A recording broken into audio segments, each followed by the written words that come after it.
नमस्कार दोस्तों, मैं जीवराज बेरवा। आज इस वीडियो में अपन बात करेंगे मिररलेस कैमरे के बारे में। अभी जो नए कैमरे आए हैं मिररलेस, और इन कैमरों में और जो डीएसएलआर कैमरे आ रहे हैं उसमें फ़र्क क्या है, मिररलेस में क्या मतलब चीज़ नहीं आई है, तो उसी के बारे में अपन इस वीडियो में बात करेंगे। देखिए, मिररलेस की अगर अपन बात करें तो पहले स्टार्टिंग में अपने पास कैमरे आते थे फिल्म कैमराज, जिसमें रील लगती थी।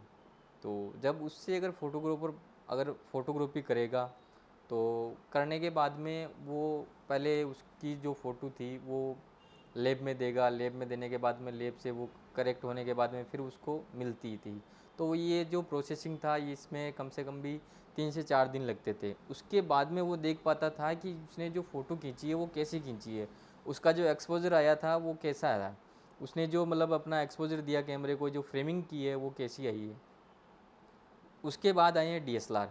अब डीएसएलआर में उससे क्या एडवांटेज थी, उससे क्या अलग था।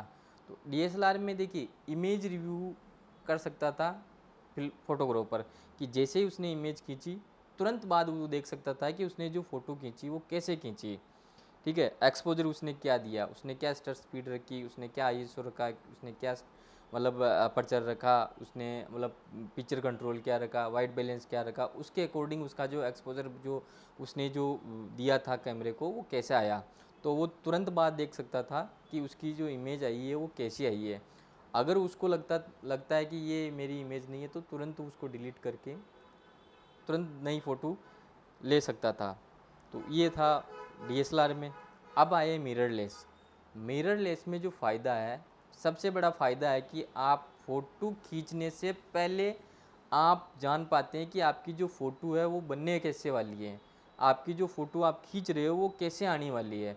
आपने जो एक्सपोजर दिया है एक सर्टन मतलब आपका मतलब शटर स्पीड रखी आपने, एक आपने आईएसओ रखा, एक अपर्चर दिया कैमरे को, वाइट बैलेंस अपर्चर जो भी आपने सेटिंग रखी वो उस सेटिंग के अकॉर्डिंग आपका जो एक्सपोजर वो कैसे मतलब बना, आपकी जो फ़ोटो है वो कैसे बनने वाली है। तो ये आप क्लिक करने से पहले ये जान सकते हैं। तो ये मिररलेस, ये सब पॉसिबल हुआ इलेक्ट्रॉनिक जो इसमें जो व्यू फाइंडर है उसके थ्रू। इसके थ्रू आप फ़ोटो क्लिक करने से पहले देख पाते हैं। अब अगर अपन मिररलेस कैमरे की जो अगर अपन बात करें तो इसके बॉडी के अनुसार, तो बॉडी की अगर अपन बात करें तो फ्लेंस डिस्टेंस होता है। फ्लेंस डिस्टेंस क्या होता है? फ्लेंस डिस्टेंस होता है आपका इमेज सेंसर से आपका माउंट डायामीटर की दूरी के बीच की जो दूरी है, जहाँ आपका जो लेंस लगता है वो माउंट डायामीटर से सेंसर इमेज सेंसर के बीच की जो दूरी है, ये दूरी मिररलेस में कम की है। ये जैसे डीएसएलआर की अपन बात करते हैं तो डीएसएलआर में थी 46.5 mm। अब मिररलेस की बात करें तो उसको कम करके 16 mm कर दिए बिल्कुल। अब इसका क्या फ़ायदा हुआ कि फ्लेंस डिस्टेंस की कम कर दी, तो क्या फ़ायदा इससे फ़ायदा हुआ है कि हर एक लेंस आता है, हर एक लेंस की एक मिनिमम फोकस डिस्टेंस होता है। अब ये फोकस डिस्टेंस कैसे पता चलता है? ये चलता है जैसे आपने कोई भी कैमरा लिया, उस कैमरे का जो किट लेंस है, उस किट लेंस से आप फोटोग्राफी करते हैं। आपने जैसे किसी की अगर आप पोर्ट्रेट खींच रहे हो, अगर आप अपने सब्जेक्ट के पास अगर ज़्यादा पास चले गए तो आपके कैमरे का जो फोकस है वो हंटिंग होना स्टार्ट हो जाता है, वो बार बार मतलब फोकस आउट फोकस करने लग जाता है। तो अपने को लगता है कि नहीं यार, इसका जो फोकस है वो आउट हो रहा है या इसका लेंस प्रॉब्लम कर रहा है। लेकिन ये प्रॉब्लम कैमरे या लेंस में नहीं है, ये उसकी मिनिमम फोकस डिस्टेंस की है कि आप इसकी लेंस की जो मिनिमम फोकस डिस्टेंस है उससे ज़्यादा नज़दीक चले गए अपने सब्जेक्ट के पास में, इसलिए ये फोकस हंटिंग करता है। तो वहाँ अगर आप मिररलेस की बात करते हैं तो वहाँ आपको फ़ायदा मिलेगा। इसमें ये फ्लेंस डिस्टेंस कम होने की वजह से आप सब्जेक्ट के और ज़्यादा पास जा सकते हैं। जैसे अपन बात करें एक डीएसएलआर के बारे में कि डीएसएलआर का जो लेंस आता है 2.8 लेंस, और अगर मिररलेस अगर बात करें कि जैसे Z6 है या Z7 है, इसमें जो किट लेंस आता है 24-70, वो होता है f4 लेंस है। अगर अपन दोनों की अगर कंपेयर करें तो जैसे जो आप भी बताया था फ्लेंस डिस्टेंस, कि आप नज़दीक जा सकते हैं डीएसएलआर के बजाय इसमें ज़्यादा नज़दीक जा सकते हैं। अब नज़दीक जाने से आपका जो बोके इफेक्ट मिलेगा, आपको जो पीछे का जो बैकग्राउंड मिलेगा वो लगभग वन स्टॉप बेटर मिलेगा DSLR से मिररलेस के अंदर। अब मैंने बताया कि आपका 2.8 लेंस है DSLR का। अगर मिररलेस की अगर बात करें, जैसे Z6 है, Z7, उसके साथ में जो किट लेंस आता है 24-70, वो f4 लेंस होता है। अगर उससे अगर आप नज़दीक जाके अगर बोके इफेक्ट की अपन बात करें तो लगभग 2.8 जो लेंस है जो आपका DSLR से आप खींच रहे हो, उसके लमसम आपकी जो है बोके इफेक्ट मिल जाता है f4 के लेंस में। तो ये सबसे बड़ा फ़ायदा। अब जैसे मान लो इमेज क्वालिटी में क्या आपको एडवांटेज आएगा या इमेज क्वालिटी में कितना फ़र्क पड़ेगा। इमेज क्वालिटी की जब हम बात करते हैं तो जो माउंट डायामीटर होता है कैमरे का, अगर अपन DSLR की बात करते हैं माउंट डायामीटर की, तो माउंट डायामीटर DSLR में था मतलब आपका 47 mm, लेकिन मिररलेस की बात करें तो इसका माउंट डायामीटर को बड़ा कर दिया गया। इसका जो माउंट डायामीटर की जो साइज़ है वो 55 mm कर दी गई है।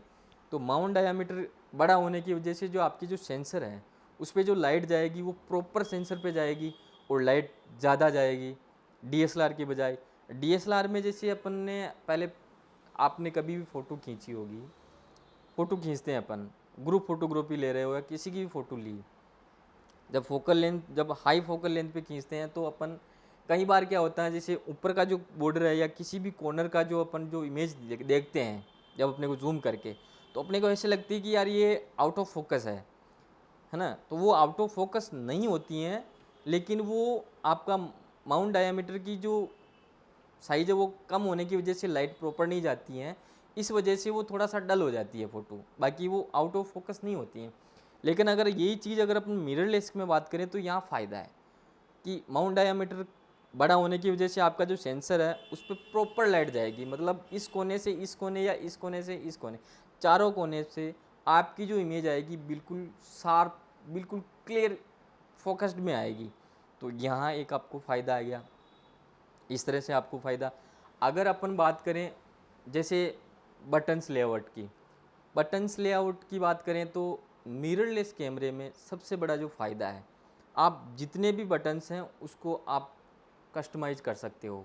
कोई जैसे मान लो कोई अदर ब्रांड है, जैसे सोनी है, कैनन है, कोई सा भी, तो दूसरे ब्रांड में क्या है कि जैसे शटर स्पीड या अपर्चर का जो जो डायल होता है, कमांड डायल, वो अपोजिट होता है ना। तो निकॉन में अगर आप अगर यूज़ कर रहे हैं या निकॉन में अगर आप शिफ्ट कर रहे हैं तो इसमें ये फ़ायदा है कि आपको जिस तरह से आपका जो हाथ बैठा हुआ उसी तरह से आप कोई सी भी मतलब बटन लेआउट को आप कस्टमाइज़ कर सकते हैं अपनी सेटिंग के अकॉर्डिंग। तो सब बटन लेआउट आपका कस्टमाइज़ कर सकते हो, ठीक है। दूसरी चीज़ है, जैसे अपन अगर बात करें इसमें लेंस के बारे में, तो इसमें जो लेंस की बात करते हैं तो इसमें एक रिंग होती है, फोकस रिंग, है ना। तो अगर जेड सीरीज़ में बात करें फोकस रिंग के बारे में, तो इसमें फोकस रिंग नहीं बोलते हैं, जेड सीरीज़ में जो रिंग होती हैं उसको अपन कंट्रोल रिंग बोलते हैं। अब कंट्रोल रिंग क्यों बोलते हैं कि कंट्रोल रिंग इसलिए बोलते हैं कि इसको अलग अलग सेटिंग असाइन कर सकते हैं फोकस रिंग पे, इसलिए इसको कंट्रोल रिंग बोल सकते हैं। आप इसमें एक्सपोजर कंपोजिशन सेट कर सकते हो, इसमें आप आईएसओ सेट कर सकते हो, असाइन कर सकते हो, इससे आप अपर्चर असाइन कर सकते हो, ठीक है ना। इस तरह आप ऑटो फोकस अगर फोकस पे रखना चाहते हो तो फोकस आप असाइन कर सकते हो। तो इस तरह से आप अपने अकॉर्डिंग मतलब इसमें आप असाइन कर सकते हो। जैसे पावर अपर्चर होता है वो असाइन कर दिया तो वो वीडियो में काफ़ी हेल्पफुल होता है आपका, तो ये आप असाइन कर सकते हो।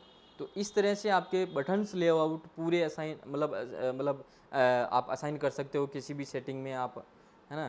तो दूसरी जो फ़ायदा है सबसे, अगर अपन मिररलेस के बारे में बात करें तो इसमें जो वेट है वो DSLR का लगभग आधा हो जाता है, चाहे आप बॉडी की बात करें या लेंस की बात करें। मतलब इतना लाइट, ये मतलब हल्का है कैमरा या लेंस, बिल्कुल। अब यहाँ फ़ायदा क्या आता है कस्टमर को या फोटोग्राफर को, जैसे DSLR की अपन बात करें कि जैसे आउटडोर फोटोग्राफर होता है या वेडिंग फोटोग्राफर होता है, तो वो अपना कैमरे के साथ में किट लेंस लेके चलता है। तो लगभग उसके पास में जो अगर अपन बात करें किट लेंस के बारे में, जैसे उसके पास आपका किट लेंस भी होगा, तो मतलब प्राइम लेंस भी होगा, तो उसके पास टेलीफोटो लेंस भी होगा, है ना। तो इस तरह से उसके पास कम से कम 5 से 7 किलो का वजन हो जाता है, तो पूरे दिन पर मतलब बहुत ही ज़्यादा वजन हो जाता है। उस वजह से अगर अपन बात करें तो मिररलेस की, तो ये मान लो कि अगर उसके पास अगर DSLR का किट अगर पूरा है उसके पास, अगर उसके पास में अगर मान लो कि 6 किलो या 7 किलो है, तो अगर वही चीज़ अगर मिररलेस में बात करें तो पूरा पूरा आधा वज़न हो जाता है। तो यहाँ आपको फ़ायदा मिल जाता है कि आपका बिल्कुल वेट कम हो जाता है। दूसरी चीज़ है कि जैसे अपन फ़ोटोग्राफ़र क्या करता है, जैसे कई कई फ़ोटो ऐसी होती हैं जो ऊपर से लेते हैं या नीचे से लेते हैं, तो वो वन मतलब एक ही हाथ से फ़ोटो लेनी होती है। तो वहाँ आपको बड़ा फ़ायदा होता है कि डीएसएलआर अगर आपके पास में है तो वो ज़्यादा देर तक आप वन हैंडेड फ़ोटोग्राफ़ी नहीं कर सकते हैं, लेकिन मिररलेस में ये फ़ायदा है कि आप बहुत ज़्यादा देर तक आप वन हैंडेड फ़ोटोग्राफ़ी कर सकते हैं, तो यहाँ आपको फ़ायदा मिल जाएगा, ठीक है ना। अगर अपन बात करें इसमें वीडियो के बारे में कि वीडियो में क्या नया आया, वीडियो के बारे में बात करें तो अगर डीएसएलआर की बात करें तो डीएसएलआर में जो अगर फोकस मोड की बात करें तो फोकस मोड में डीएसएलआर में एक मिलता था AFS या AFF या मैनुअल, ठीक है ना। अगर आप प्रोफेशनली कर रहे हो तो मैनुअल करो आप फोकस, या फिर बहुत सारे AFF पे डालते थे कि फुल टाइम ऑटो फोकस। लेकिन मिररलेस में आपका AFS और ऐड कर दिया कि कंटिन्यूस ऑटो फोकस, कि आप किसी भी सब्जेक्ट को आप फोकस कर लो उसको कैमरा मतलब ट्रैक करता रहेगा या फोकस्ड में रखेगा, कंटिन्यू फोकस रखेगा उसमें। तो ये आपको सबसे बड़ा फ़ायदा। दूसरी चीज़ है कि आप जैसे फोकस पॉइंट की अगर अपन बात करें तो मिररलेस में आपका फोकस, जैसे डीएसएलआर की बात करें तो सबसे जो हाईएस्ट अगर कैमरों की बात करें D850 या D4S है या D5 है या D6 आया, उसमें हाईएस्ट अगर अपन फोकस पॉइंट की बात करें तो 153 ये होते थे। लेकिन अगर अपन यही बात अगर मिररलेस में बात करें तो उसका मतलब जैसे Z6 की बात करें तो 273 ऑटो फोकस पॉइंट है ना, और Z7 में 493 के आसपास ऑटो फोकस पॉइंट मिलते हैं आपको। तो ये चीज़ आपको, और दूसरी चीज़ है कि आपको पता है कि डीएसएलआर के अगर फोकस पॉइंट की बात करें तो लगभग 40 से 50% आपके सेंटर में फोकस पॉइंट एक्टिव रहते थे। लेकिन मिररलेस की बात करें तो पूरे आपके फ्रेम पे मतलब लगभग 90% आपके पूरे फ्रेम पे मतलब एक्टिव रहते हैं। तो ये सबसे बड़ा फ़ायदा आ गया। और दूसरी चीज़ अगर अपन बात करें वीडियो के बारे में तो जैसे आप स्लो मोशन इन वीडियो बना सकते हो 120 फ्रेम पे, 100 फ्रेम पे, तो आप इन वीडियो आप स्लो मोशन बना सकते हो, ये आपको फ़ायदा है।